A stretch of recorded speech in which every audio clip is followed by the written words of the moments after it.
வணக்கம். நான் டாக்டர் விஜி மோகன் பிரசாத், சேர்மன் விஜிஎம் மருத்துவமனை, கோவை. இன்று விஜிஎம் மருத்துவமனைக்கு தமிழகத்திற்கே ஒரு அருமையான நாள். விஜிஎம் டிஸ்பெப்சியா சென்டர் என்று திறக்கப்பட்டிருக்கின்றது. ஆஸ்திரேலியாவிலிருந்து முன்னாள் அமைச்சர் அவர்கள், மாண்புமிகு அலானா அவர்கள், இப்பொழுது அமைச்சராக இருக்கின்ற திரு முபாரக்கி அவர்கள், டாக்டர் ஜெகதீஷ் கிருஷ்ணன் ஜாக்ஸ் என்று செல்லமாக அழைக்கப்படுகின்ற டாக்டர் ஜாக்ஸ் முன்னாள் அமைச்சர் அவர்கள், 3 பேரும் இன்னைக்கு வந்து இந்த டிஸ்பெப்சியா விஜிஎம் டிஸ்பெப்சியா மையத்தை திறந்து வைத்திருக்கின்றார்கள். இது எதற்காக ஒரு முக்கியத்துவம் வாய்ந்த நாள் என்று நான் குறிப்பிட்டேன் என்றால், நிறைய நோயாளிகளுக்கு அஜீரண கோளாறு இருக்கின்ற, வயிற்று வலி, வாயு தொல்லை, வயிறு பொறுமல், குமட்டல், வாந்தி போன்ற பிரச்சனைகள் எண்டாஸ்கோபி, அல்ட்ராசவுண்ட் மட்டுமே பல மருத்துவமனைகளும் செய்கின்றனர். அந்த டெஸ்ட்ல வந்து நிறைய பேருக்கு நார்மலா இருக்கு, எந்தவித தவறும் அதுல கண்டுபிடிக்க முடியாது.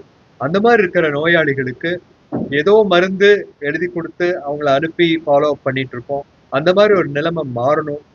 டிஸ்பெப்சியா, அதாவது எண்டாஸ்கோபி, அல்ட்ராசவுண்ட்ல ஒன்றும் இல்லைன்னா அடுத்தது இத்தனை கேட்ஜெட்ஸ் இருக்கு அப்படிங்கிறது அவங்களுக்கும் இந்த விழிப்புணர்வு போய் சேரணும். நிறைய நோயாளிகளை கடந்த பல ஆண்டுகளாக நான் பார்த்து வந்திருக்கின்றேன். ஃபங்க்ஷனல் டிஸ்பெப்சியா என்பதுதான் ஒரு மேஜர் ப்ராப்ளம். அதை வந்து இன்னைக்கு வந்து மெஜாரிட்டி ஆஃப் த டைம்ஸ், நான் 100% குணப்படுத்த முடியும் நான் சொல்ல மாட்டேன், ஆனால் அட்லீஸ்ட் 80% நோயாளிகளுக்கு காரணத்தை கண்டுபிடித்து அதற்கான சிகிச்சை அளிக்க முடியும். அந்த மிச்சம் இருக்கிற 20% கூட நம்ம வந்து மன ரீதியாகவும் இருக்கலாம், இல்லைன்னா அவங்க குடல்ல இருக்கிற கெட்ட பாக்டீரியாவுனால இருக்கலாம். அதனால இப்ப என்ன பண்ணோம்னா, கட் மைக்ரோபயம் அனாலிசிஸ் பண்ணி குடல்ல எவ்வளவு கெட்ட பாக்டீரியா இருக்கு, நல்ல பாக்டீரியா இருக்குன்னு பார்த்து அவர்களுக்கு நமது பாரம்பரிய உணவு முறைகளை கொடுத்து நல்ல பாக்டீரியாவை மேல கொண்டு வரதுக்கும் கெட்ட பாக்டீரியாவை கீழே கொண்டு போறதுக்கும் நாம இன்னைக்கு வந்து கட் மைக்ரோபயோம் மேனிப்புலேஷனே பண்ண முடியும். இதனால பல நோய்களுக்கு நாம் தேர்வு காண முடியும்.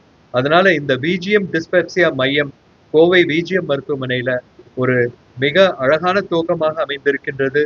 நிறைய நோயாளிகள் பயன்பெற்று நலம் பெற வேண்டும் அப்படிங்கிறது தான் எங்களுடைய வேண்டுகோள்.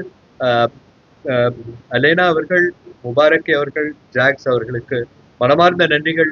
இன்னைக்கு வந்து வெஸ்டர்ன் ஆஸ்திரேலியா கூட நம்ம இந்தியாவையும் டைப் பண்ணி நிறைய டாக்டர்ஸுக்கு ட்ரைனிங் போயிட்டு இருக்காங்க. ஆஸ்திரேலியாலையும் நிறைய ரிசர்ச்சுக்காகவும் நம்ம விஜிஎம் மருத்துவமனை கூட அவங்க டைப் பண்ணி கொடுக்கறதுக்கு பரிபூர்ண சம்மதம் தெரிவிச்சிருக்காங்க.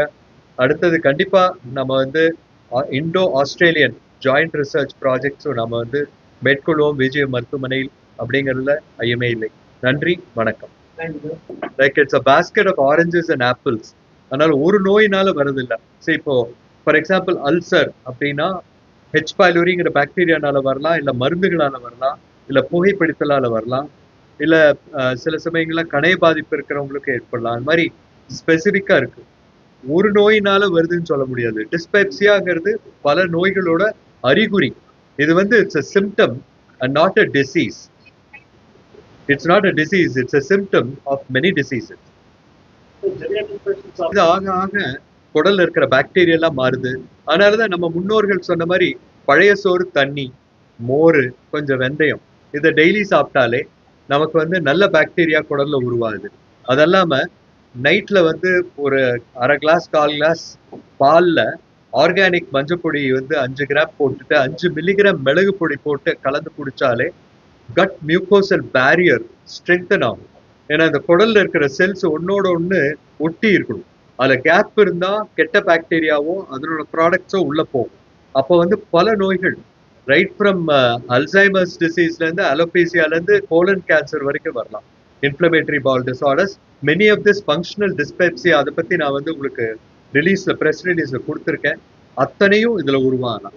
ஸோ அதனால நம்ம பாரம்பரிய உணவு முறைகள், இந்த ஜங்க் ஃபுட்ஸை குறைச்சிட்டு அல்ட்ரா ப்ராசஸ் ஃபுட்ஸ் அதெல்லாம் குறைச்சு நம்ம வந்து நம்ம பாரம்பரிய உணவுகள், உணவு எளிமையா இருக்கணும், கலப்படம் இல்லாம இருக்கணும், ரசாயன கலப்படம் இல்லாம இருக்கணும். அந்த மாதிரி உணவுகள் உட்கொள்ளும் பொழுது நம்ம வந்து குடல் வந்து பல நோய்களுக்கும் நம்ம தீர்வு